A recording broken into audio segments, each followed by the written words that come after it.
Alright guys, it's March and this is the latest update on my indoor garage mango trees. I was trying to see if it would have prevented some blooms. It didn't. There's some start still bloom, some bloom a little bit. So I had two varieties I was experimenting with. One is Kerry, right here to the left, and one was M4. Kerry had like kind of like a full bloom and everything, but the bloom was kind of like bit weak, it wasn't like didn't really seem that sturdy and strong. Same thing with the M4, but the M4 only had one branch that bloomed. If I was to kind of do this experiment all over again, and I'll probably do the same thing for next year. I would take the tree in and see if I could take a few in maybe way before winter and see if that prevents blooming. And I will also be providing like a heat mat underneath because I didn't do any of the heat mat or anything like that. But I think you probably get a lot better growth and maybe possibly vegetation with a heat mat. So I'm gonna experiment with that a little bit next year. For this year, I'm kind of done with this. I did bring in a lot of my seedlings I was trying to start. I didn't want to. It was difficult starting it outdoors, and I didn't have any mini greenhouse to really start it with. But some of these I wanted to kind of get them going. They're pretty. Some of it's pretty unique seedlings, like the ice cream and the ice cream seedling, the seedling from Brian's peach cobbler. So in terms of the blooms at the Kerry, I mean, I've been looking at the Kerry and I don't think I've seen anything like that look like a fruit set or even like a female flower. So I'm not really sure, but nothing like that. And I was planning to take a brush and kind of brush everything. Oh, I never did. So all I did most of the time is to just kind of shook the tree, to see if that helps with the fruit set. So I don't think there's anything setting on this Kerry.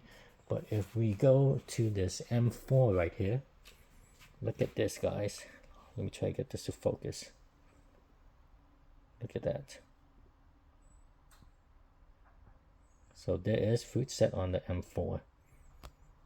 And this was the only blooming branch. And the rest I had this kind of weird thing where started pushing something and then it just kind of died off. Kind of like this right here.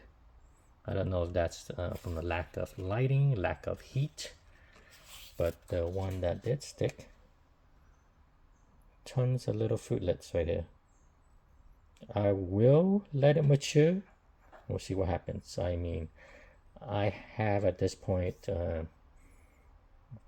different grafts of M4, have an extra M4 plant, so I wouldn't recommend this. I think this tree is still a little bit too small. You can see the trunk right there, but I have enough that if I lose it, it's not gonna be a huge setback for me. I have backups and grafts of it and different plants. In terms of the seedling, I think the lack of heat caused some issues with some of this. So I had some where they sprouted the leaves and then the leaves just kind of dried up and just fell off like this.